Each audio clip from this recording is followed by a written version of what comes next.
Bueno, así vamos a ir comenzando. Soy el doctor Arturo Quiroz.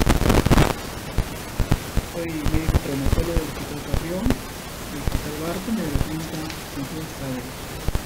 Vamos hoy a hablar acerca de fracturas del calcáneo y fracturas de estragalo. Voy a comenzar a compartir el tema. ¿Pueden ver la pantalla ahí? Sí, doctor. La dinámica de la clase de 10 van apuntando sus dudas y al final activan su micro o preguntas. ¿Ya? Listo, comenzamos con fracturas de estragalo. Ya presenté, soy el doctor Arturo Quiroz. Bueno, entonces comenzamos primero con la anatomía de la estragalo. No saben que ustedes ya han venido estudiando en la universidad, pero hay que recordar que el estragalo es un hueso corto, ¿ya? Que pertenece a la ventana. Básicamente se compone de un hueso de retropié. Se divide en retropié, en mediopié, en retropié, mediopié, esquifoide, cuboide, flexional y antepié,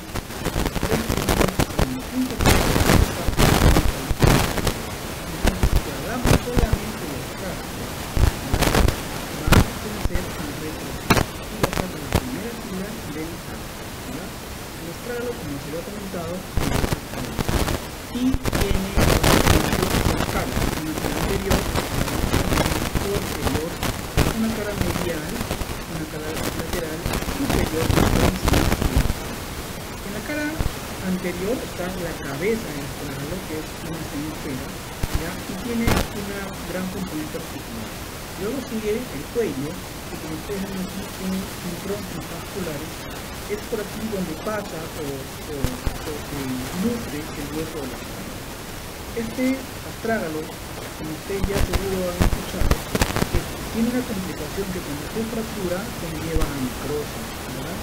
Por la incidencia de la infección. O sea, el astrágalo solamente en la mayoría de este hueso se nutre a nivel del cuello, ¿no?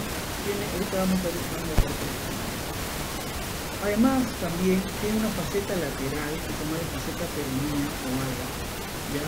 Esta faceta peronea o ala va a ser un punto de reparo para las estructuras tendinosas como el peroneo lateral largo, el peroneo lateral corto, que al final se van a insertar, por ejemplo, el corto que se inserta en la base del cimiento faccional y el largo se va a insertar en la base del cimiento. ¿Ya? En cuanto a la faceta tibial en coma, es un signo de reparo o es una estructura de reparo para el ligamento de cimiento. Entonces, estos ligamentos van a conformar ya la estabilidad del cóndilo, ¿ya? Pero sin embargo, es un hueso que no se inserta nada, pasa por ahí las estructuras, pero no se inserta nada en él, ¿ya? Es un hueso de soporte, es un hueso de carga, ¿está bien? Y en la parte inferior está la colateral. Esta colateral va a ser importante porque va a descubrir por ahí varias estructuras que van a generar también la movilidad. Es como un carril, ¿ya? Que pasa por encima de esta.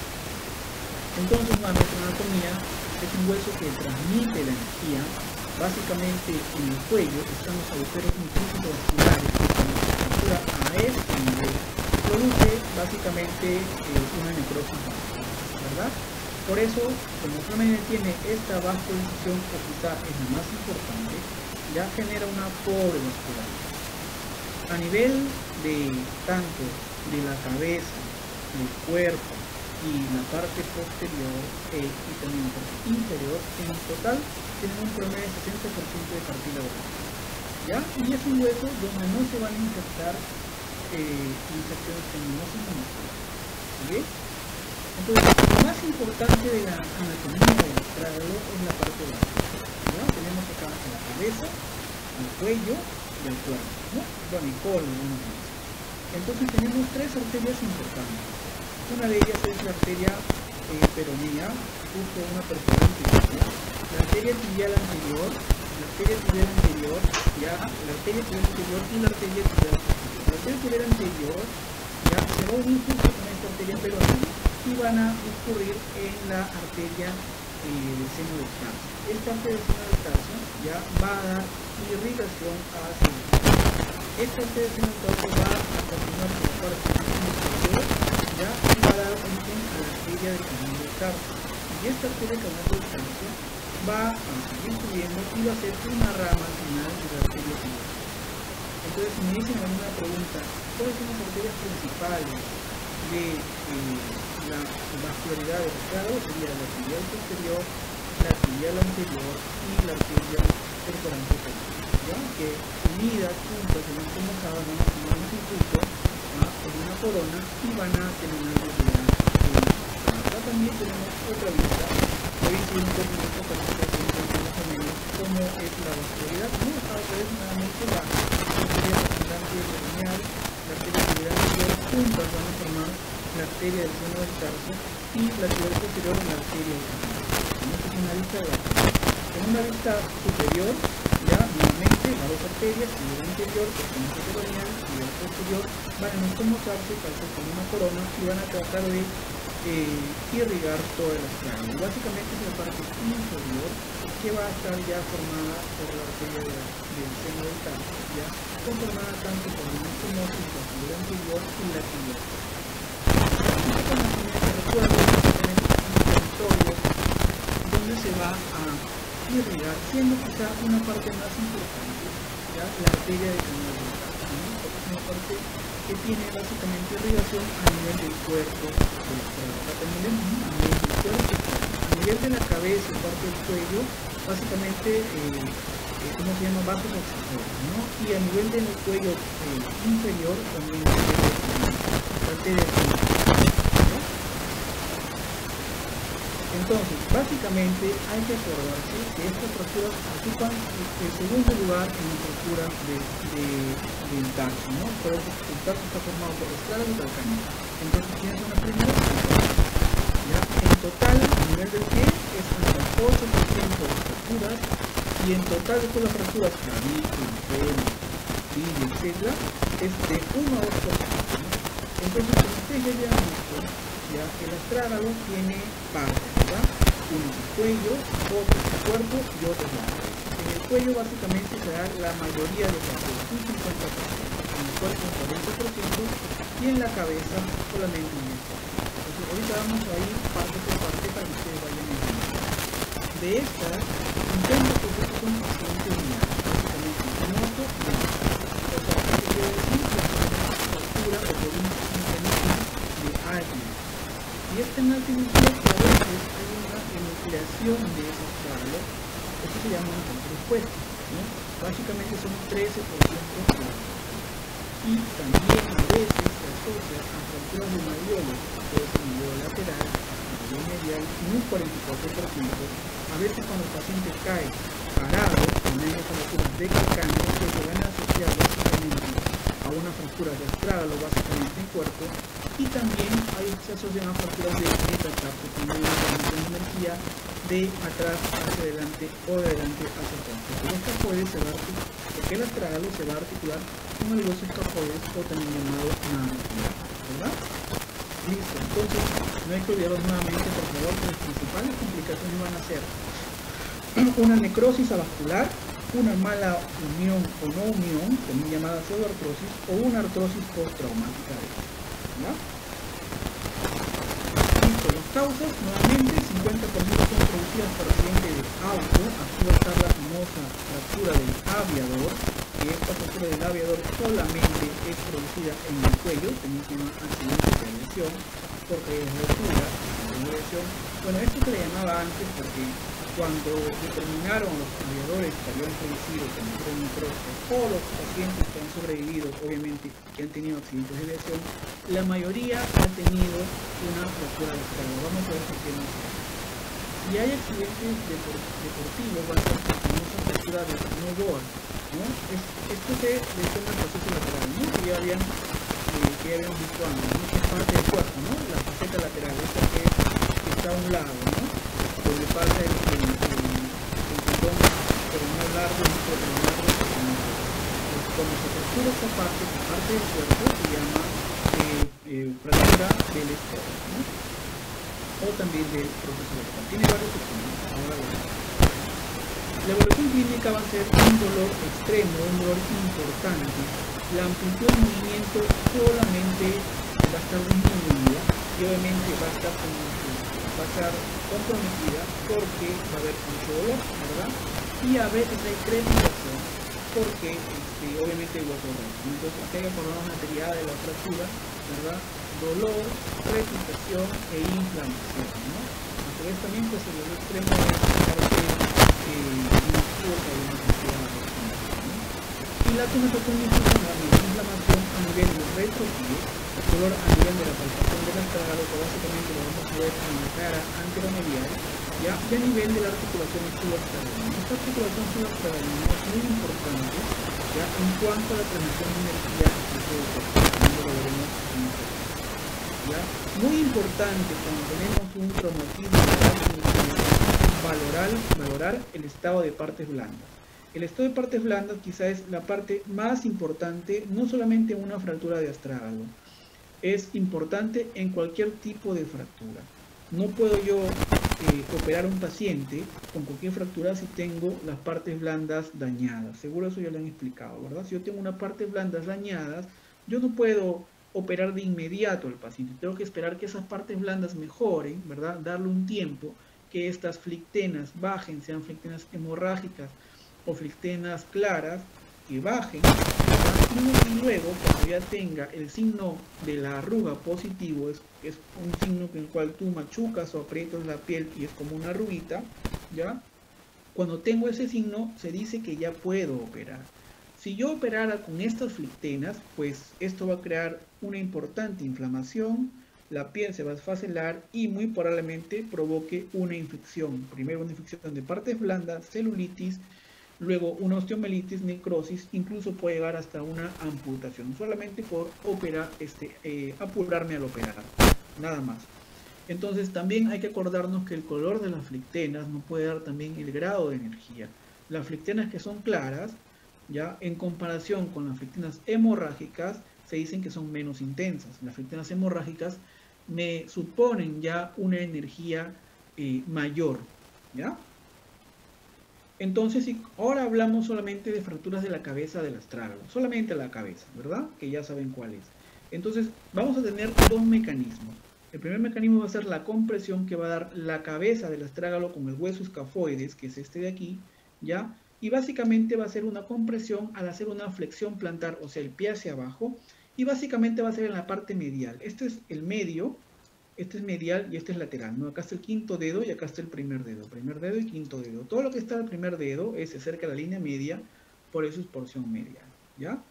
O si no, también puede ser una fractura por cizallamiento, ¿no? Cizallamiento o rozamiento también. Eso es un tipo de fuerza que predomina en el pie, ¿ya? Y se va a dar cuando hay una inversión forzada del pie más una aducción del pie. La aducción se da básicamente a nivel del antepié, o sea, es hacia adentro, ¿ya? Y una inversión hacia abajo, ¿ya? Entonces, básicamente, estas fracturas se van a comprometer o van a ser en un 10%, ¿ya?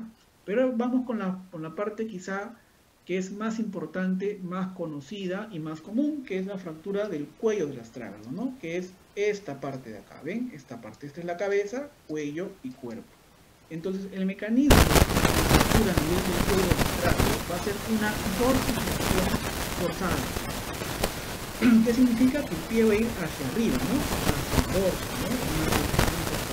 Esto también, por eso lo metió el aviador, ¿no? Porque el aviador se quedaba pegado con el pie en el pedal y básicamente para evitar o por un mecanismo de defensa, el aviador pues quedaba con los pies pegados hacia arriba en la dorsiflexión. Es lo mismo que pasa cuando hay un accidente de tránsito. Si el piloto, el que está manejando el carro, tiene un impacto frontal, ¿verdad? Y estás acelerando, entonces pues te vas a quedar pegado con el pie en el acelerador o en el freno, ¿verdad? Y va a generar este tipo de fractura. ¿Qué va a pasar? Que hay una fuerza plantar que se dirige hacia dorsal, ¿verdad? Mientras tanto, la tibia va a hacer una flexión hacia abajo y va a chocar el domo anterior del pilón tibial con justo el cuello del astrágalo. Eso me va a producir la fractura del cuello de astrágalo, que es una fractura de gravedad. Depende de la clasificación. Ahorita vamos a ver cómo clasificamos. Esto básicamente va a estar unida a una supinación forzada del tobillo, o sea, el tobillo hacia adentro, ¿ya?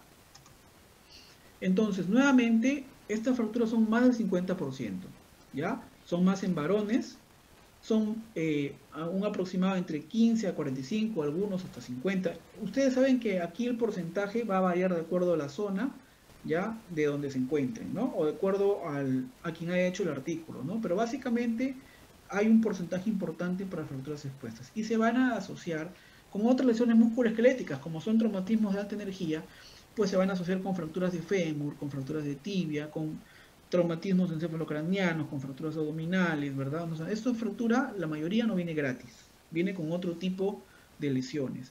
El 28% va a ser asociado por el malleolo medial, porque el astrago está en la corredera medial del pie, y básicamente también el 15% va a ir asociado a lesiones de columna, y cuando hay fracturas de energía por precipitación. Cuando el paciente cae parado, hay fracturas de calcáneo, hay una formación de energía del suelo hacia nivel del sustentante luntal y del calcáneo hacia arriba, y produce también una fractura a nivel del cuello o del cuerpo del astragal, ¿ya?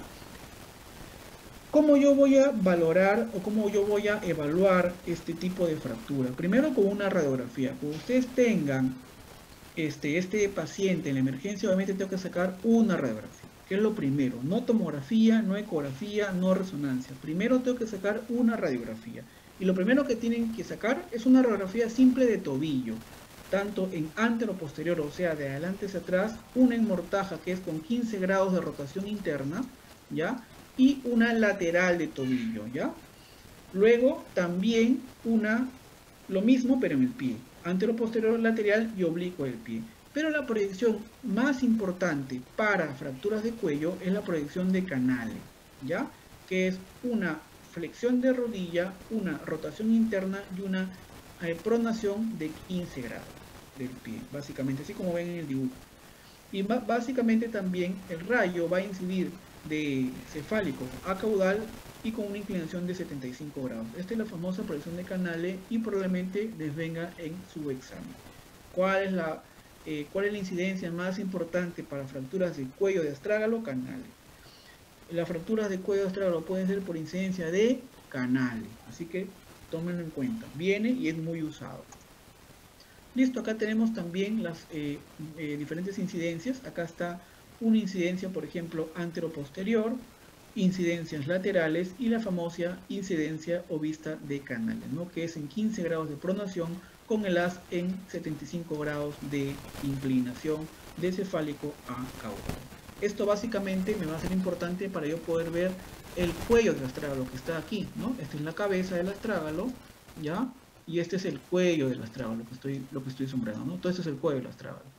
Listo, ¿no? En lateral también veo el cuello del astrágalo, ¿no? Acá está la cabeza del astrágalo, ¿ya? El cuerpo, y este es el cuello del astrágalo, ¿no? En antero posterior básicamente va a ser para ver desplazamientos laterales o mediales del astrágalo, ¿ya? Listo. ¿Cuándo se hace una tomografía? Muy bien, cuando yo ya tengo diagnosticada mi fractura, para poder planificar mi cirugía, yo tengo que sacar una tomografía. ¿Por qué? Porque el astrágalo, como ustedes han visto, es un hueso articular. Es decir, se articula con el calcáneo, se articula con el escafoides y se articula con la tibia, ¿verdad? La tibia hacia arriba, el calcáneo hacia abajo y el escafoides o navicular hacia adelante. Entonces, todo hueso articular que esté fracturado tiene que ir siempre, o tiene que pedirse siempre cuando se opere, una tomografía. ¿Para qué? Para ver el verdadero compromiso de esta fractura. Esto me va a confirmar el desplazamiento y cuánto se ha desplazado, y al final yo voy a demostrar si voy a reducir de manera articular la articulación, para la redundancia, subtalar, que es quizá la más importante a nivel del astrágalo, ¿no? Subtalar, talo es astrágalo, o sea, debajo del astrágalo, ¿no? Entonces también voy a ver cuando una fractura es conminuta, hay conminuciones que no se notan en la radiografía y es necesario ver las conminuciones en la resonancia magnética. Aquí, por ejemplo, tenemos pérdida de ósea del astrágalo. A nivel, este es el calcáneo, ¿verdad? Este es el calcáneo y por arriba está el astrágalo, ¿no? O también cuando tenemos una fractura osteocondral, o sea, del cartílago articular, ¿no? Este es el calcáneo, ¿ya? Este es el calcáneo que está acá. Este es el cuboides, y aquí está el astrágalo como se ha partido, ¿no? Ahí está, ¿no? Entonces vemos que hay un compromiso importante, y aquí recién consideramos el grado de desplazamiento, no con una radiografía, esto es con una tomografía, ¿ya? Y también es importante pedir una resonancia magnética, pero no al inicio, sino luego, porque el principal rol de esta resonancia magnética es evaluar la complicación de esta fractura. Y la principal complicación es la necrosis avascular. Entonces, la necrosis avascular yo la voy a determinar tempranamente con una resonancia magnética. Voy a ver pequeños focos de osteonecrosis ya a nivel del cuello o del cuerpo del astrágalo. ¿Ya? Básicamente, ¿por qué? Porque se ha interrumpido la parte nutricional del hueso. ¿Ya? Entonces puede también medir en la pregunta qué imagen me puede ayudar para una complicación de astrágalo, resonancia magnética. ¿Qué imagen me ayuda para una planificación o una verdadera desplazamiento del astrágalo? Tomografía. ¿Ya? Entonces, cuando yo tengo ya, ¿cómo se llama?, identificada mi fractura, tengo que clasificar la fractura. Hay múltiples clasificaciones para todas las fracturas. Muchas clasificaciones para un solo hueso. Por ejemplo, para plateo tibial, Chasker, ¿no? Por ejemplo, para cadera, Boy Griffin, Tronzo, Garden, etcétera, etcétera, etcétera, ¿no? Pero hay una clasificación a nivel general para los traumatólogos, que es la famosa clasificación de AO, que seguro les han comentado en sus prácticas. Es una clasificación alfanumérica, que es un consenso a nivel de todos los traumatólogos a nivel mundial para tratar de hablar el mismo idioma todos, ¿no?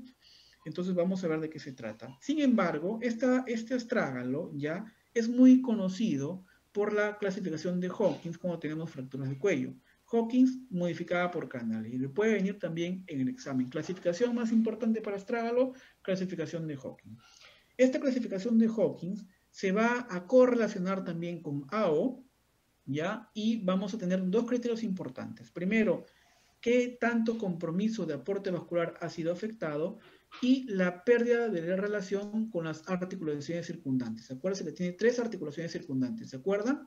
La subtalar, ¿ya? La tibiotalar, ¿ya? Y la astragaloescafoidea, ¿no? Subtalar, que está hacia abajo con el calcáneo, tibiotalar hacia arriba con la tibia, y astragaloescafoidea hacia adelante con el escafoide. Astrágalo igual a astrágalo, ¿ya? Entonces, esta es la famosa clasificación de AO, ¿ya? Entonces, AO va a clasificar nuevamente con números y letras. Entonces, AO dice que el pie se le pone como número 8, ¿ya? Y cuando hablamos a nivel de los huesos del pie, los huesos intrínsecos del pie, al astrágalo o talo se le va a poner 1. Entonces, cuando ustedes vean una clasificación 8-1, a mi mente debe venir que estamos hablando del astrágalo. 8 por pie, 1 por astrágalo, que es el primer hueso del tarso, ¿verdad? Y luego va a haber una subclasificación que va a ser 8.1.1 si se ha fracturado el cuerpo, 8.1.2 si se ha fracturado el cuello, y 8.1.3 si se ha fracturado la cabeza. ¿Está bien? Entonces, la clasificación de Hawkins va a ser justo esta, 8.1.2. Son fracturas del cuello del astrágalo, ¿verdad? Del cuello del astrágalo. Y esta se subdivide aún. En realidad, todas se subdividen, pero si no sería muy engorroso y mucho tiempo nos demoraríamos, ya sería para residentes. Simplemente vamos a ver lo más importante. 8.1.2, estamos hablando de fracturas del cuello del astrágalo. Y vamos a ver que se van a subdividir en A, B, C y D. ¿Está bien? En correlación con Hawkins, ¿no? Hawkins 1, Hawkins 2, Hawkins 3 y Hawkins 4. O sea, del 1 al 4. Entonces, Hawkins 1 es cuando hay una fractura a nivel del cuello del astrágalo no desplazada, ¿ya? También llamado 8-1-2, acuérdense, 8 pie, 1 astrágalo, 2 cuello, A no desplazado. Lo mismo, 8-1-2-B es cuando hay un desplazamiento a nivel subtalar, o sea, de aquí para acá ya están desplazadas, ¿ya? Del B, C y D ya hay un desplazamiento. Y comenzamos por los desplazamientos articulares, ¿no? La primera es el desplazamiento o la luxación o subluxación subtalar, ¿no? O subastragalina, que es esta de acá, ¿ya? También llamada Hawkins 2. Hawkins 3, cuando hay un desplazamiento subtalar y tibiotalar, ¿está bien? Esto básicamente el pronóstico va a ir empeorando. A más separación, mayor número. Y Hawking 4, Hawking 4 hay cuando hay una separación o una luxación subtalar, tibiotalar y astrágalos, también llamada Hawking 4, ¿no? Vamos a ver ahora como Hawking. ¿Está bien? ¿Listo? Acá está. 1, desplazada. Hawking 2, desplazamiento subtalar. Hawking 3, desplazamiento tibiotalar. Y 4, desplazamiento de los tres, subtalar, tibiotalar y astrágalos. Y acá tenemos placas, miren, una fractura no desplazada de astrágalo, una fractura cuando solamente hay una incongruencia subtalar, aquí luego cuando hay incluso una separación astrágalo. ¿Ya? Tipo 1 nuevamente, acá se daña el pedículo vascular, solamente un pedículo vascular es afectado. No hay ninguna afectación articular y aquí el grado de necrosis es bajo, porque no hay ningún desplazamiento, las articulaciones están congruentes, ¿no? El grado de necrosis es hasta el 13%. Hay necrosis si hay rango o si hay riesgo de necrosis. ¿Por qué? Porque justo ha comprometido la parte de completas o incompletas. ¿Ya? Luego, el tratamiento para este tipo de fracturas Hawking 1 o no desplazada pueden ser de dos tipos, conservador o quirúrgico. Conservador se va a dar a primero se va a poner un yeso sin carga, una bota de yeso como ven acá, que vaya de la tuberosidad anterior de la tibia hacia las cabezas de los metatarsianos, ¿ya? Y este paciente no puede pisar, ningún yeso en realidad es para pisar, ¿ya? Y se va a dar más o menos por 6 a 12 semanas, o sea, por mes y medio a 3 meses, ya con el tobillo siempre en 90 grados y sin pisar. Esto se va a dar en pacientes que son poco demandantes, que no hacen mucho trabajo, quizá pacientes mayores de 60 años, ¿verdad? Que por ahí pueden tolerar el yeso, ¿ya? Lamentablemente las complicaciones de una colocación de yeso son la rigidez de tobillo, ¿no? Acuérdense que una articulación con yeso por más de mes y medio me conlleva una rigidez de tobillo. ¿Cuándo yo voy a saber cuándo quitar el yeso? Cuando yo vea signos radiográficos de consolidación. Eso va a depender mucho del paciente, ¿no? Y es quirúrgico ya cuando el paciente lo merita, pacientes jóvenes como nosotros, lo incluyo, ¿no? Que no quiero yeso, quiero que me operen, porque sé que es una cirugía por ahí, si no es desplazada, sencilla, ¿verdad? Y tendríamos que poner tornillos en cualquier posición, de atrás hacia adelante o de adelante hacia atrás, depende de qué tengamos, ¿ya?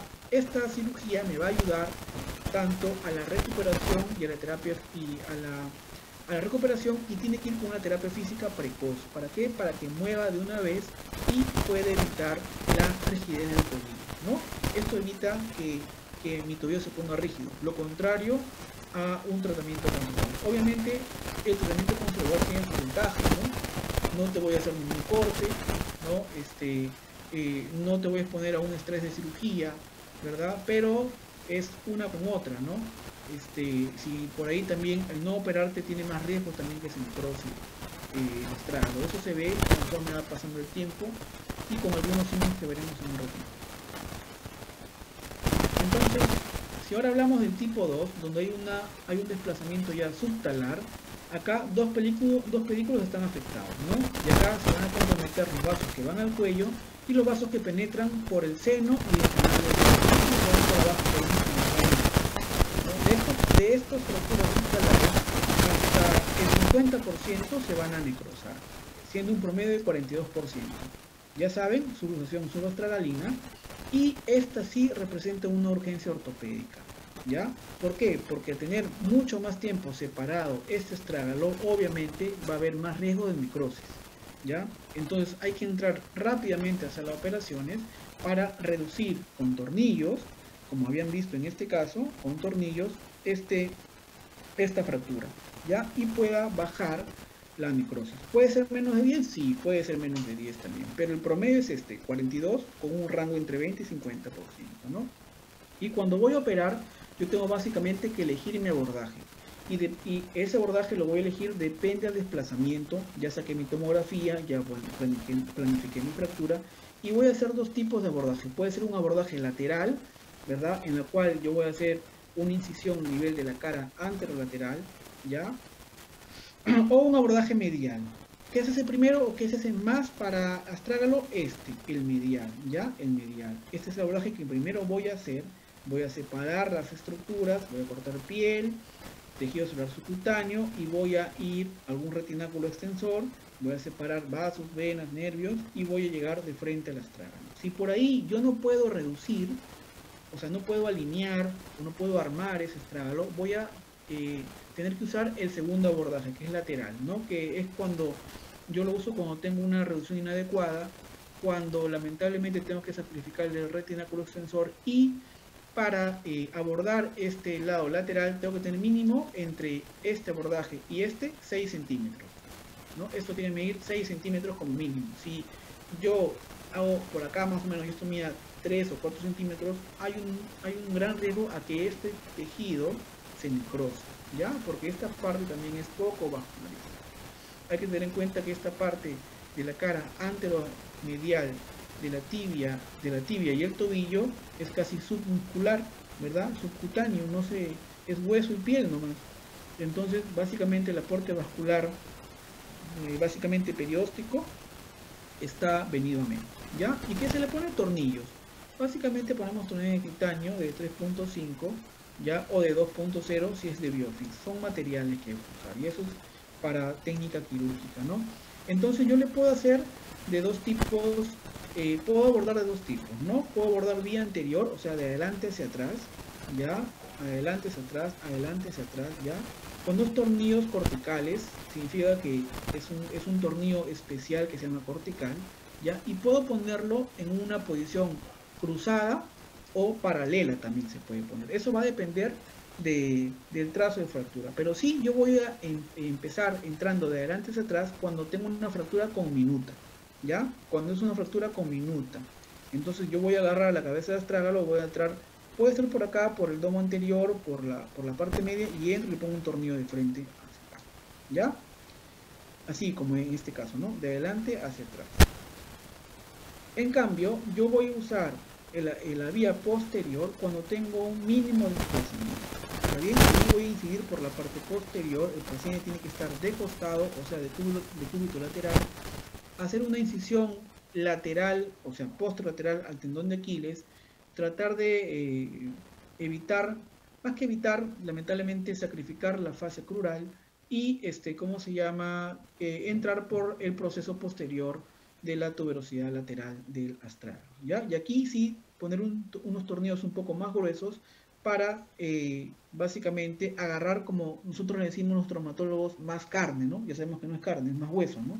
Pero agarrar más presa ósea y tratar de llegar hasta la parte de adelante, ¿no? Básicamente son tornillos que la mayoría de ellos son canulados. ¿Qué significa? Que pongo una guía y a través de la guía yo voy a enroscar mi tornillo, ¿no? Y esto se va a usar cuando hay un mínimo desplazamiento, ¿no? Acá, ¿cómo está? De atrás hacia adelante, ¿ya? Listo. El postoperatorio, el paciente no puede pisar, no puede apoyar, pero sí puede mover. Si no mueve, también se va a poner rígido y va a mover a tolerancia. El apoyo, o sea, cuando pise, puede ser que pise primero que asiente, luego que pise, luego que descargue, que son cosas diferentes. Cuando encontremos una consolidación radiológica, a veces demora hasta los 4 meses. Las complicaciones ya las saben, necrosis y artritis postraumática. Seguimos con el Hawkins tipo 3. Ya acá hay 3 pedículos afectados, acá hay luxación subtalar y tiboestragalina. Acá la mayoría, bueno, no la mayoría, sino casi la mitad son expuestas. Y aquí la necrosis sí es más del 90%, ¿no? Acá lamentablemente hay un mal pronóstico, quizá teniendo ya o sabiendo, diciéndole al paciente ya que ese astrágalo es muy, muy difícil que se salve, ¿no? Ya uno va planteando su cirugía, pedimos la tomografía y vamos seguro pensando ya en una artrodesis de astrágalo, ¿no? El tratamiento, obviamente, reducción abierta, o sea, abrir con los abordajes anteriormente mencionados y hacer una artrodesis subastragalina primaria, ¿no? La artrodesis significa juntar articulación para que no se mueva, para que haya rígida y no haya dolor. O si no, por último, cuando está muy destrozado ese astrágalo e incluso ya lo encontramos desvitalizado, hacemos una talectomía, lo que significa sacar el astrágalo, como en este caso, ¿no? Y se hace una artrodesis tibiocalcánea, ¿ya? Pero si queremos todavía darle un chance a ese astrágalo, podemos hacer también nuevamente el abordaje anteromedial, pero este abordaje anteromedial va a estar asociado a una osteotomía, que se llama la osteotomía de Chevron, ¿no? En la cual yo voy a propósito, cortar la tibia, ya poner el hueso hacia un lado y tratar de reducir, juntar de todas maneras porque está muy desplazado. Luego ya vuelvo a unir la tibia con unos tornillos, tanto ya para eso junté el astrágalo, ¿no? Y vuelvo a reducir la tibia, ¿no? Eso procede o es salvable si es si es de emergencia, si el paciente entra en emergencia y se tienen los materiales. Lamentablemente en los hospitales, en la mayoría de hospitales nacionales, ¿ya? No se tiene el material, el paciente tiene que comprar el material, hasta que lo compra ya pasaron 2 días. En los hospitales del seguro de salud, ya sí los tienen a la mano, pero igual no crean que es tan rápido, ¿no? Porque igual tiene que entrar a un riesgo quirúrgico, ¿verdad? Tiene que venir el cardiólogo, por ahí tiene una cardiopatía y tienen que controlarlo, ¿no?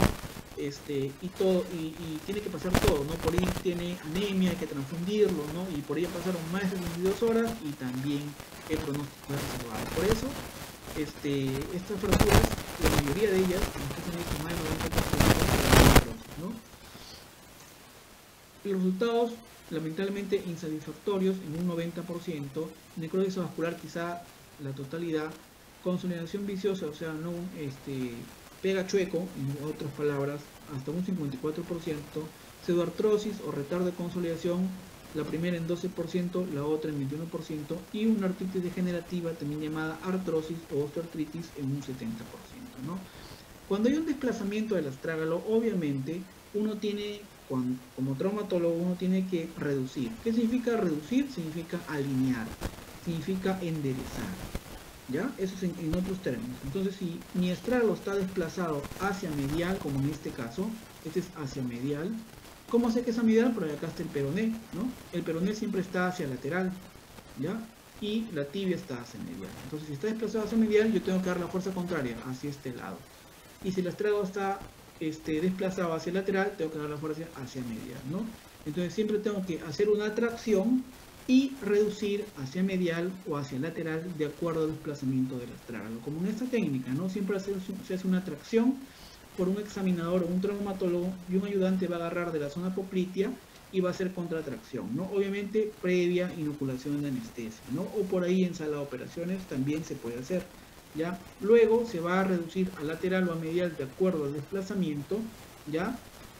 Y luego se hace una inversión de la dirección de la fractura, para luego tratar de alinear. Esto es solamente para alinear, para que cuando yo lo opere sea más fácil operar. Si yo lo dejo así chueco, como quien dice, o no alineado, o sea, si yo no lo reduzco, ¿verdad? Luego ese hueso va a ir consolidando, porque ustedes saben que la fase de consolidación, como ya la saben, ¿verdad? Comienza desde el hematoma fracturario, o sea, cuando hay una fractura que hay un hematoma. Este hematoma trae factores de crecimiento óseo, ¿no? Factores inflamatorios, ¿verdad? Y comienza luego la fase de callo blando, la fase de callo duro, ¿verdad? Entonces el hueso va a ir pegando de esa manera, y por eso a veces hay consolidaciones viciosas. Por eso yo tengo que reducirlo, y cuando yo lo opere en sala de operaciones, valga la redundancia, sí voy a tener más facilidad al hacer mis abordajes y al reducir algo que ya hice desde un principio. ¿Está bien? Y por último, la tipo 4, que es un desastre, ¿ya? Esto básicamente tiene 3 pedículos afectados, 3 pedículos vasculares, ya me está acá matando el astrágalo, ¿verdad? Luxación tanto a nivel subastragalino, subtalar, tibio-talar o tibio-astragalina, y astrágalo escafoideo, ¿no? Acuérdense que el astrágalo se articula con el escafoides, el calcáneo con el cuboides, ¿está bien? El escafoide se articula con la cuña 1, cuña 2 y cuña 3, ¿ya? Entonces aquí, bueno, acá incluso la necrosis puede ser hasta la cabeza, no solamente el cuello, sino hasta arriba, ¿no? ¿Por qué? Porque justo hay una desarticulación astrágalo-escafoidea. ¿Ya? Aquí está implementada la famosa artrodesis anterior de Blair, ¿ya? En la cual yo voy a artrodesar la parte anterior de la cabeza con un chip de injerto de la parte de tibia distal, ¿ya? En realidad este procedimiento se hace aún, no es un procedimiento desfasado, pero son procedimientos que se hacen poco porque no son muy comunes las fracturas de Hodgkin 4, ¿ya? Nuevamente aquí está, se saca un chip, este es un chip o también llamado injerto óseo, ¿ya? Y esto se va a bajar un poco, ¿ya? Y se va a poner básicamente a este nivel, ¿ya? Luego también se artrodiza esta parte con esta parte y al final queda un tobillo rígido, ¿no? Pero sin dolor. Luego hay micro movimientos que pueden ayudar, pero el paciente, si se pone un buen calzado, no nota la molestia al caminar. ¿Ya? Acá está la imagen. A veces se hace con un tornillo aquí y luego hay que hacer artrodesis a nivel de los dos lados, ¿no? A este nivel, ¿no? O también algunos hacen hacia atrás, ¿no? Aquí hay dos niveles, ya que han hecho el chip hacia abajo y le han puesto un tornillo de adelante hacia atrás. ¿Ya? Como le digo, es un procedimiento poco usual, pero se hace, ¿ya? Algunos optan simplemente por sacar la cabeza del astrágalo, es más práctico, y hacen la famosa artrodesis tibiotalar, ¿no? Que sería esta, a ver, acá está, que sería, ya la pasé, que sería esta de acá, ¿no? De frente, no tengo problemas, hago la artrodesis tibiotalar, o tibio calcáneo, perdón, ¿ya? A ver, seguimos ahora. Bueno, entonces complicaciones, ya saben, ¿no? Artrosis subastragalina, las mismas, consolidación viciosa, retardo de consolidación, pseudoartrosis y acá sí infecciones porque es un traumatismo de alta energía, va a generar un hematoma fracturario y ese gran hematoma va a ser un caldo de cultivo para que vengan las infecciones, ¿ya? Entonces, si yo reduzco el astrágalo en un Hawkins 1 y Hawkins 2, ¿ya? Al sacar luego una radiografía entre las 6 a 12 semanas, yo tengo que ver el famoso signo de Hawkins. El signo de Hawkins me va más o menos a predecir si ese astrágalo está viable o no. Si hay una sombra ya radiolúcida a nivel de la parte subcondral del astrágalo, es un signo de Hawkins positivo. Esta sombra radiolúcida me va a indicar que ese astrágalo puede salvarse. Pero hay una parte que es una sombra blanca, ¿ven? Que es radiopaca. Todo lo blanco en un hueso es muerto, básicamente en la parte subcondral. Muerto igual a necrosis, ¿verdad? Entonces, necrosis a este nivel, pero esta parte sí se puede salvar. Entonces, este signo de Hawkins es un predictor con poca sensibilidad y especificidad, pero es un predictor al fin y al cabo, que tenerlo, ¿verdad? No me descarta que al final no, esta parte tampoco se necrose, ¿no? Igual, ¿no? Esta parte aún está salvable, pero no me descarta que se vaya a necrosar o que vaya a evolucionar a la parte radio opaca, ¿ya? Cuando ya tengo al final una fractura de astrágalo, unos optan por la artrodesis ya explicada y otros optan por las famosas prótesis del tobillo. Acá en el Perú hay muy pocos que la ponen porque básicamente por la técnica quirúrgica, por el costo de la prótesis ya, pero sí hay esta prótesis en la cual se va a reemplazar la parte distal de la tibia, se va a poner un implemento de caucho y en la parte anterior del astrágalo para que sea como un carril y pueda rodar hacia adelante y hacia atrás, ¿no? Y más o menos se queda así, ¿no? Como una prótesis de tobillo. Hay varios tipos de prótesis, ¿ya? Y listo, vamos acabando con las fracturas de cuerpo de astrágalo que básicamente van a ser entre el 13 al 20%, se van a asociar a fracturas maleolares, ya el mecanismo de lesión va a ser por una carga axial, ya, y también se van a producir se van a juntar con lusofracturas, en un 50% que van a ir a necrosis avascular y sin lusofracturas en un 20%. Estas pueden hacer a este corte coronal o también axial, ¿ya? Y como les había comentado, según esta clasificación de Boy-Knight, pueden ser de dos tipos, ¿no? Coronal o también sagital, coronal o sagital, o también horizontal o axial, ¿ya? Son fracturas no tan comunes, ¿ya? Básicamente, más importante para ustedes es la de cuello, ¿no? Y o también esta fractura del proceso lateral, que forma parte del cuerpo del astrágalo, ¿ya? También es un 24% de esta misma de cuerpo de astragalino y tiene como sinónimos fractura del isquiador o snowboarder, también fractura del proceso tubérculo lateral o también vulgarmente le llaman faceta posterior. El traumatismo va a ser un traumatismo deportivo en el cual siempre va a haber dorsiflexión, o sea, el pie hacia arriba, ¿ya? Y puede estar en inversión o en eversión siempre con un punto fijo, ¿ya? Y acá normalmente esto puede pasar como una radiografía sana, pero viene el paciente con un con una equimosis importante quizá, y por ahí tú ves un cachito aquí desprendido, y como ya sabes algo del astrágalo, no te quedas con la duda y le pides su tomografía. Y en la tomografía tú vas a ver cómo tiene un compromiso de la faceta posterior o también llamada proceso lateral. ¿Ya? Estas fracturas son quirúrgicas, ¿verdad? Y ya se comienza a preparar para sala de operaciones. ¿Está bien? Eso es todo con astrágalo. Básicamente he tratado de resumirlo más que he podido. Ahora vamos con calcáneo. Espero que aún puedan. Continuamos, fracturas de calcáneo. El calcáneo también es otro hueso del tarso, ¿verdad? Y es el primer hueso, es el segundo hueso del tarso, perdón, ya el primero es el astrágalo, y también tiene 6 caras, la cara superior, la cara inferior, ya anterior, posterior, media y lateral, ¿está bien? Este hueso del calcáneo también tiene articulaciones, o sea, puede haber fracturas articulares y no. Las articulaciones más importantes son las que se dan en la cara anterosuperior, que sería justo la cara articular posterior del astrágalo, la cara articular anterior del astrágalo y la cara articular medial. Todo esto de aquí, todo esto que está acá es articulación del calcáneo hacia el astrágalo, siendo esta de acá la famosa subtalar, ¿ya? Y esta es la cara inferior del astrágalo, ¿verdad? Siendo el calcáneo, la apófisis medial y lateral, los puntos de apoyo en una pisada, el famoso sustentaculum tali, que es un distribuidor de fuerzas importantes, y los tubérculos astragalinos, en el cual va a ser un punto importante para la articulación del hueso cuboides, ¿ya? Estas son las vistas tanto externa y anterior, ¿ya? Acá está justo la articulación subastragalina, porque por acá encima va a estar el astrágalo, dividido en dos facetas, en faceta anterior y faceta posterior.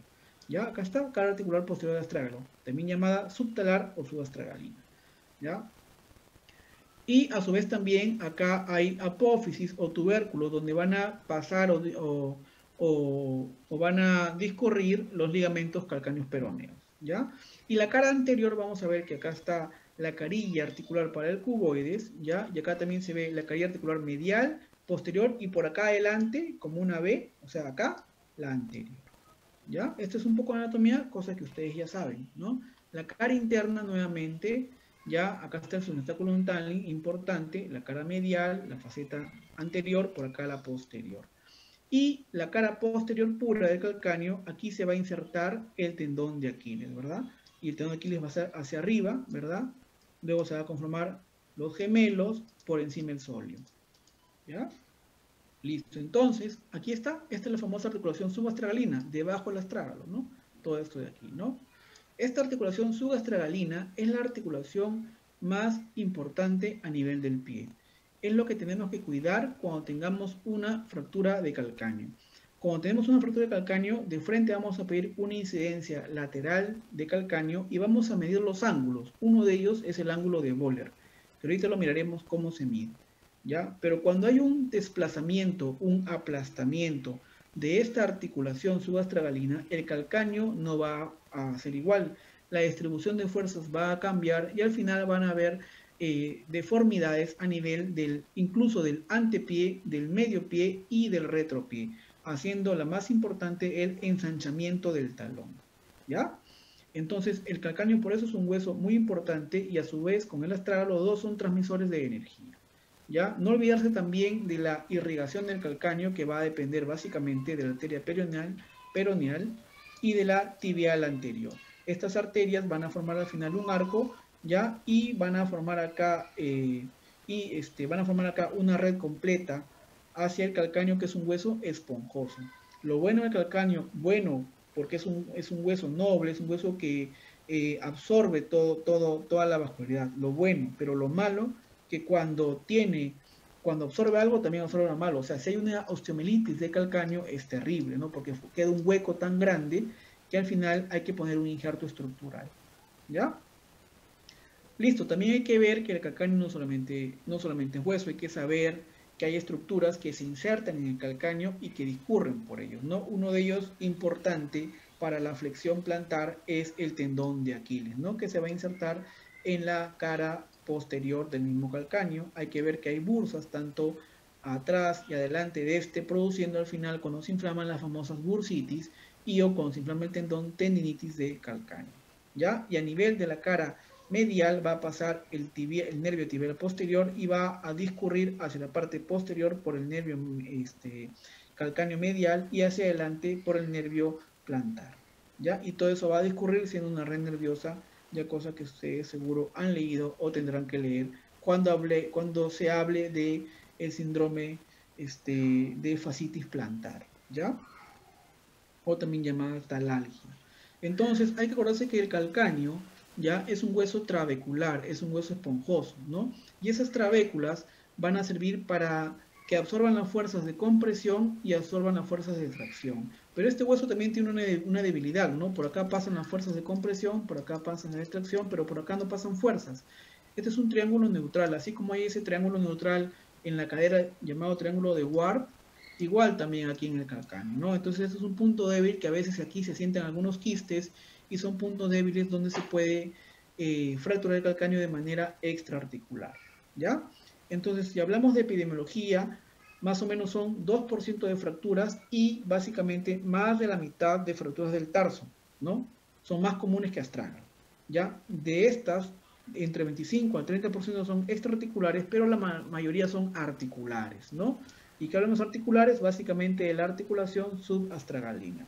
De ellas, la mayoría son accidentes de tránsito, como ven acá en esta moto, ¿verdad? O sea, traumatismo de alta energía. O caídas de altura, ¿no? Que son las más frecuentes. Esos pacientes o esas personas que trabajan en andamios y se caen y quieren caer parados, pues caen de calcáneo y siempre van a tener, o la mayoría de ellos va a tener una complicación con fracturas de columna, básicamente columna dorsal. La mayoría son en hombres, el 90% en esta edad, entre 21 y 45 años, el 5% son abiertas y como caen parados, ya hay un porcentaje importante en cuanto a que sean bilaterales. ¿Ya? 10% de ellos, ya les comenté, se son las fracturas vertebrales de pelvis, cadera, rodilla y pilón tibial, básicamente en miembros inferiores, ¿ven? Por la transmisión de energía que tiene este hueso, ¿ya? Entonces, si queremos nosotros ver qué tan importante es el calcáneo es incluso uno de los huesos que se encarga de la principal distribución de carga en la pisada. Y se llama un hueso trípode, ¿no? Porque hay un complejo articular, astrágalo, calcáneo y escafoideo por adelante, ¿no? Como una L, astrágalo, calcáneo y escafoideo. Pónganse que, bueno, esa es la parte de atrás, calcáneo, astrágalo, escafoideo, hacia adelante, ¿ya? Bueno, el escafoideo está hacia medial, aquí sería calcáneo, astrágalo, calcáneo, escafoideo, hacia aquí, ¿ya? Entonces, se produce una distribución de cargas, básicamente a nivel del astrágalo, ¿ya? Correspondiendo básicamente que un 58% de esas cargas se va a la articulación subastragalina. O sea, toda la fuerza que viene del 100%, más de la mitad se ve en la articulación subastragalina, que es esta de acá. El resto, o sea, un 42%, se va a distribuir a nivel de la articulación astragalo-escafoidea, la de adelante. Y ese 42% se va a distribuir básicamente por igual, ya, ahí por igual entre el primer, segundo, tercer, cuarto y quinto dedo hacia todas las cabezas metatarsales. Entonces, ¿qué le quiero decir? Que esta articulación subastragalina es muy importante para la transmisión de cargas. He ahí la importancia de reducir esta articulación de manera anatómica, ¿no? Y conservar los ángulos. Entonces, un 75% de ese 58% que hemos tenido, ¿verdad? De ese 58%, un 75% de esa fuerza va a ir a la faceta articular posterior, ¿no? Acuérdense que la articulación subastragalina tiene dos facetas, la posterior y la anterior. De eso, un 75% va a ir a la posterior, ¿ya? Es donde básicamente va a haber más compromiso. Por ello, la faceta posterior de la articulación subastragalina es más vulnerable cuando hay fracturas por compresión, ¿ya? Entonces es lo que yo más me tengo que encargar de reducir. La anterior también se afecta, ¿ya? Pero la que es más afectada y es más piña es la posterior, ¿ya?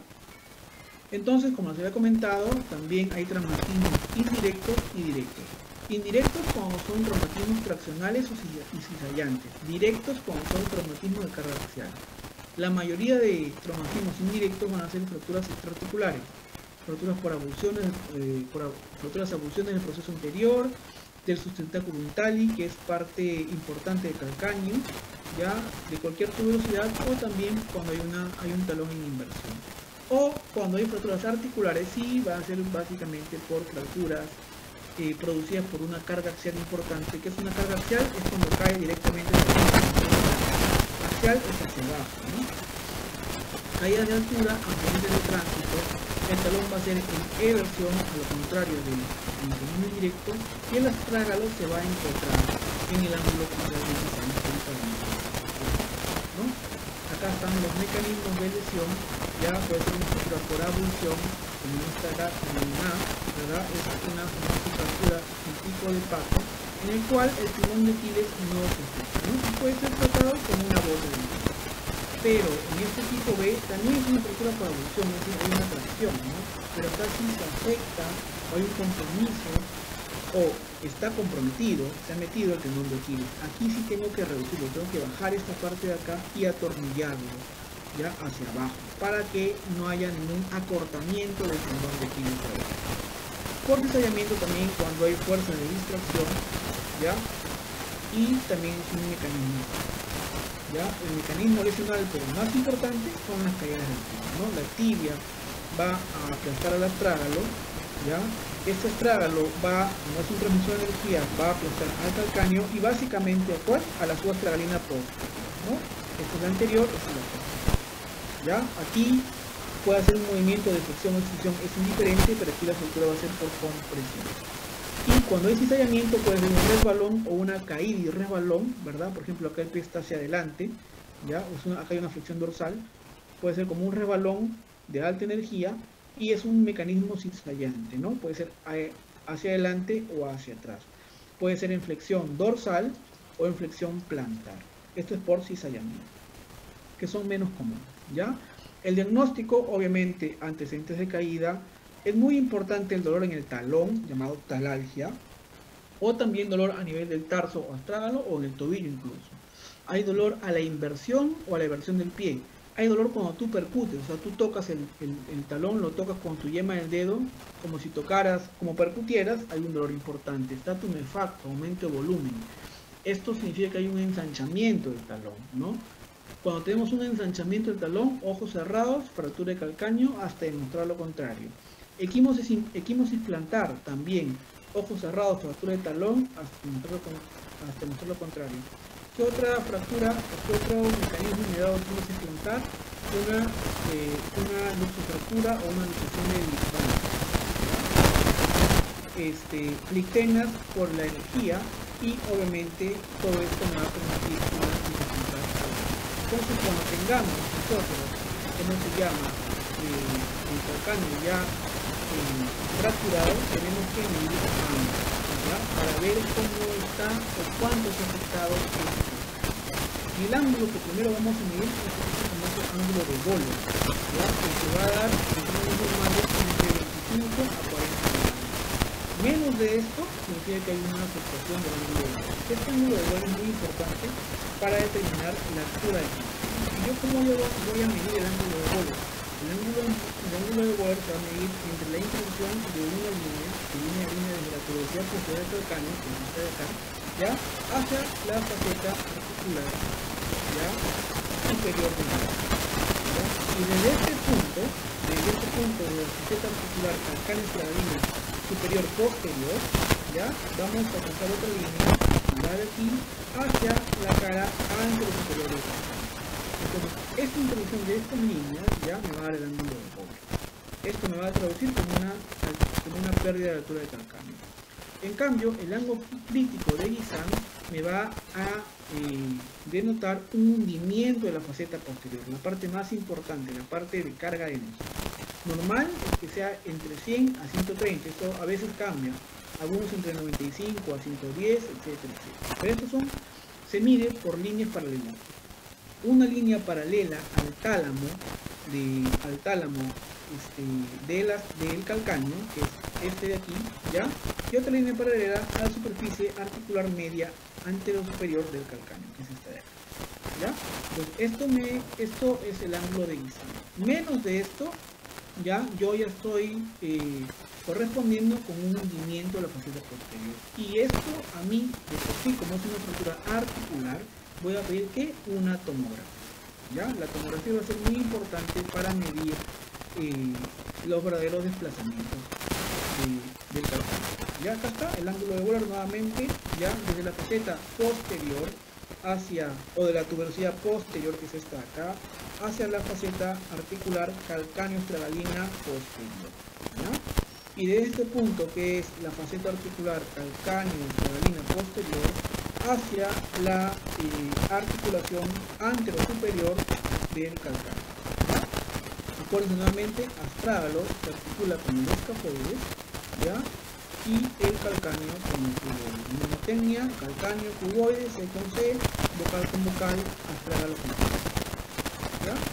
Listo. Y también tenemos que tener una incidencia oblicua del pie para ver también cómo está la articulación subcalar, ¿no? Y ver también si es que hay un desplazamiento de la articulación calcáneo-cuboide, que es muy importante, que a veces pasa desapercibido y que también se luxa, que no mucho le dan mucha importancia, pero hay que también verlo, hay que tener todas las incidencias, ¿ya? Pero quizá una de las incidencias para ver el desplazamiento verdadero del calcáneo es la incidencia axial o de cambio en el propio calcáneo, en el cual a veces hay fracturas que van a este nivel cuando el calcáneo es helado, ¿no? Son fracturas por cizallamiento. Estas fracturas son importantes y estas fracturas son las que dan el ensanchamiento, porque si hay un desplazamiento de ese lado, pues una parte del calcáneo va a estar por acá, ¿verdad? Y otra parte va a estar por acá, ¿no? Y esto ensancha pues el talón, ¿ya? Entonces, siempre sacar incidencias axiales, ¿ya? Pero la incidencia específica para la articulación subastragalina es la de Brodmann, ¿verdad? Este es astrágalo, calcáneo, y este es la subastragalina, y básicamente la posterior, ¿ya? Ahí está. Esta incidencia se va a notar cuando el paciente está en una rotación interna, básicamente hasta 40 grados, y el haz va a ir de caudal a cefálico. Listo, y como les había comentado, cuando tengo una fractura de calcáneo, hay que sacar una tomografía y hay que pedir varios cortes, ¿no? La tomografía tiene la ventaja de que nosotros vamos a tener varios cortes. Cortes coronales, cortes sagitales y cortes axiales. Ya acá, por ejemplo, tenemos acá el calcáneo en un corte coronal. Ven aquí cómo está. Ahí está el calcáneo. Y aquí también tenemos el mismo dibujo, ¿no? Siendo acá el subtentáculum tali, ya, o la que es esto de acá, y encima de esto, la carilla articular media del calcáneo. Entonces por aquí viene la fuerza, se transmite aquí a nivel de la cavidad articular media, pasa a la posterior y pasa a la anterior. Acá está la tuberosidad, y eso es importante porque a veces acá hay desplazamientos o aplastamientos, ¿no? Acá tenemos el corte axial, mirándolo de arriba hacia abajo, es esto de acá, ¿ven? Ahí está, el mismo corte, ¿ya? O sea, acá tenemos lo mismo, la cavidad articular media, la cavidad articular anterior, que se articula con el cuboides, ya, la faceta, acá sería la faceta articular posterior, ¿no? Anterior, posterior, posterior, media y anterior, ¿ya? Y por acá el famoso subtentáculum tali, muy importante para la distribución de fuerzas junto con la carilla posterior de la articulación subtalar. Acá tenemos un corte sagital. Miren acá como el calcáneo ha sido destruido completamente. Ha habido una reacción del suelo hacia arriba, ¿ya? El astrágalo ha chancado por completo el calcáneo y hay un hundimiento. Miren, a esto me refiero, ¿no? Un hundimiento de la faceta posterior, ¿no? ¿Ven? Y acá está lo que queda de la faceta anterior. Acá incluso hay pérdida ósea, se ha destrozado. Como es un hueso esponjoso, es un hueso que se deshace muy fácilmente por esta gran energía. Entonces acá el ángulo de Guisan mínimo pues será pues de, qué sé yo, 60, ¿no? Por ahí, ¿no? Entonces tengo un Guisan menos de 100, menos de 100, menos de 95, pues hay un hundimiento de la faceta posterior.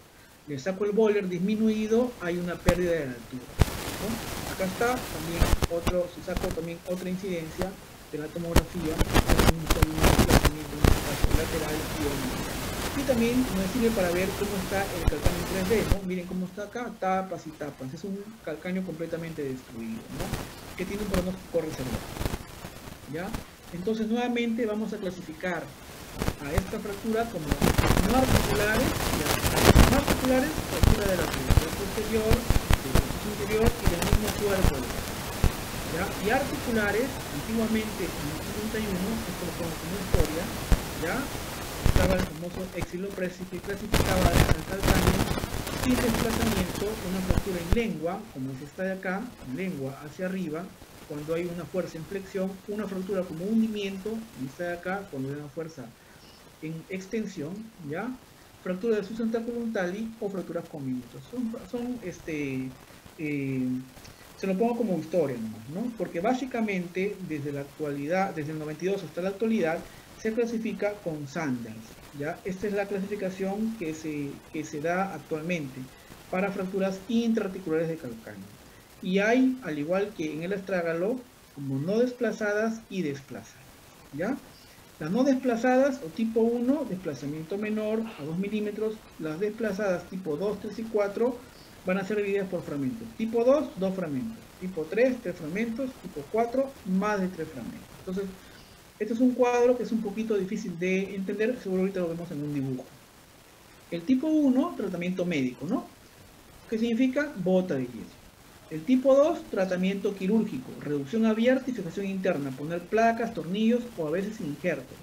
Y el tipo 3, tratar de salvar con una reducción abierta o si no, darle una artrodesis, o sea, juntar el calcáneo con el astrágalo o el calcáneo con la tibia.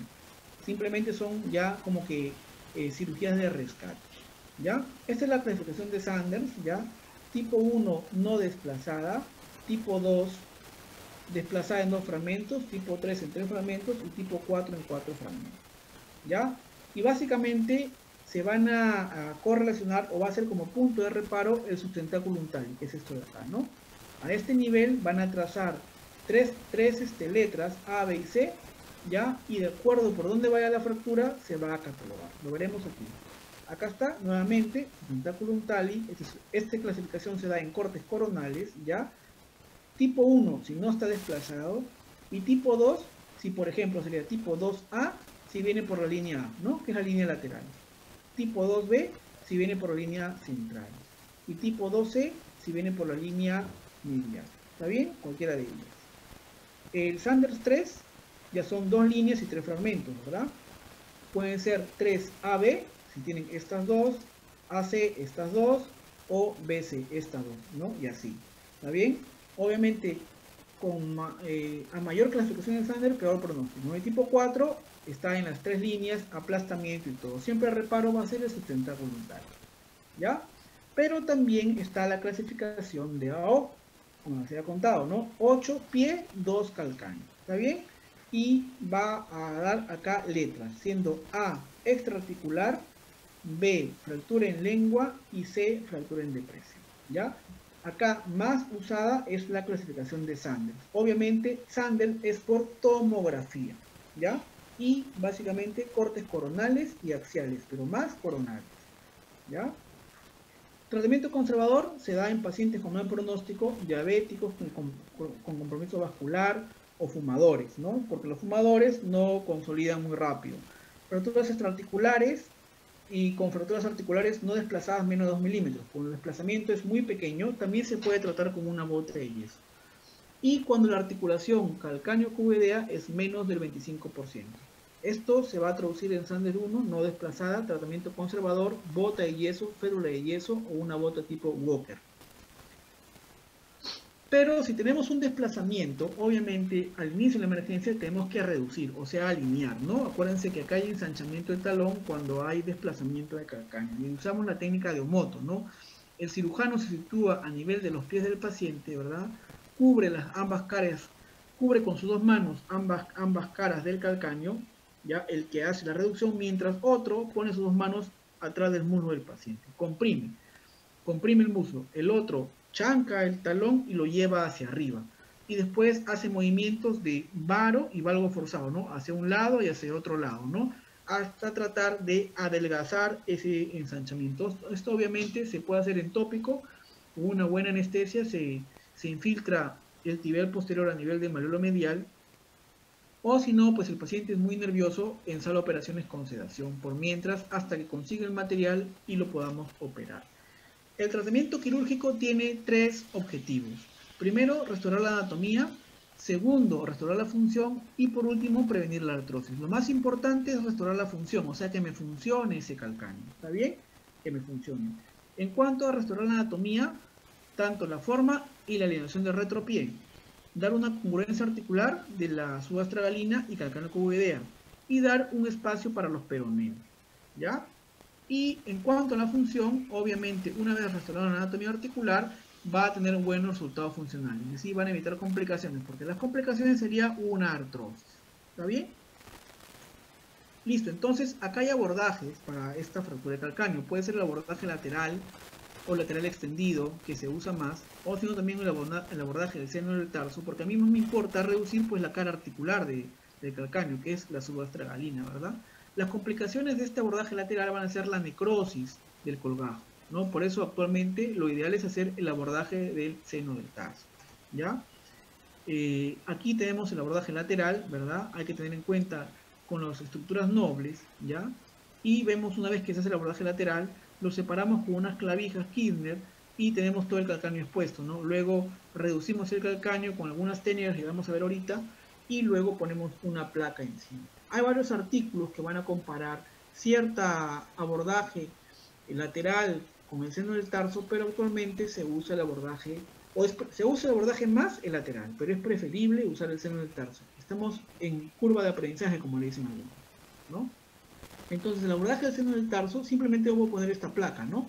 Que me ayuda a restaurar la anatomía de la articulación. Un corte pequeño acá y restauro la anatomía. Pero también es importante valorar el ensanchamiento del calcáneo, ¿no? Entonces, hay que tener esas dos cosas a la vista.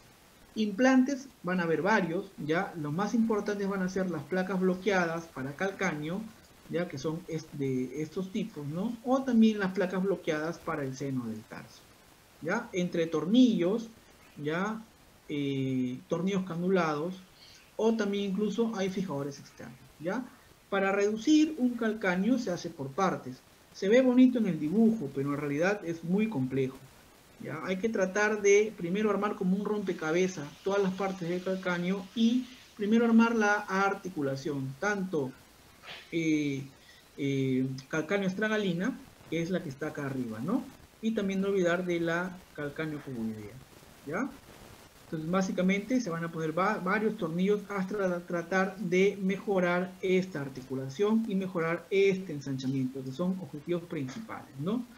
Cuando uno esté reduciendo, hay que tener en cuenta también de evitar lesionar las estructuras nobles, como el nervio tibial o la arteria tibial, porque uno pone por ahí una aguja de estas y te vuelas el nervio si lo pones mal, o pones un tornillo muy arriba y te vuelas el nervio también si lo pones mal, ¿no? Y a veces queda un hueco aquí, como les había comentado, el calcáneo es un hueso esponjoso que genera una destrucción importante, o sea, se deshace ese hueso, ¿no? Entonces hay que poner un injerto óseo.